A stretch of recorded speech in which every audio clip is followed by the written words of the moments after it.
My name is Weston. I came to Bethany because I really wanted training for missions with the ability to go overseas for 16 months. I just knew I couldn't replicate that in any other place. I tried my best to be there without having these grand ideas of what internship would be. And so I thought I set very minimal expectations for myself. Make at least one French friend, and then I really wanted to be at least conversational in the language before we left. However, as time played out, that really didn't work for me. Not due to a lack of trying. I think I made about 5 different friends that all had to move to either a different part of the country or just move completely out of the country in general.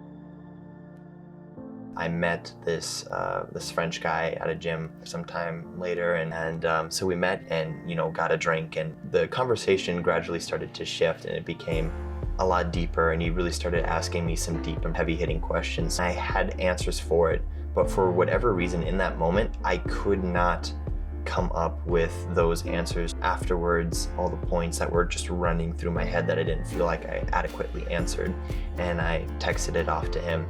And in hindsight, I don't know if that was the right decision. This was the first time I was meeting this guy. He had a lot of questions. That was fine, that was good.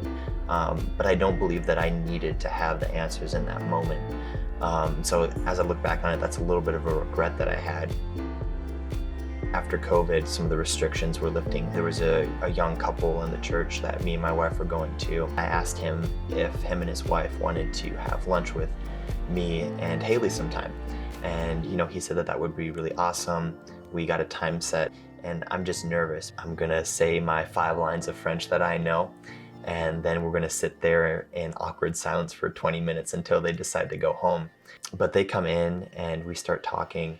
And there was times where I struggled for words, no doubt, but it was a really good time. We were able to relate and connect with one another. For me, that was just a really big encouragement because I had been just trying so hard in the language, and that was like a really big breakthrough moment for me. But as I kind of look back at this story of the guy I went out with, and this family that we met with, the relationship that we forged, even just in that hour of having them over, was far stronger than the relationship that I had kind of muddied and tangled up with that first guy I had met. I think people are going to be led to Christ through the relationships that we have, more so than the words that come out of our mouth. Coming to BGU has been worth it for me I can't even, it's hard to point to one thing. It teaches you how to learn a culture, teaches you how to understand a people group in a way that you can't get from spending an hour on Google. It really is a ground for spiritual development. I look back over my years here, I can really see that God has gifted me through this time, through the teachers here, through the friends I've made, has really equipped me, I think, to do well in life.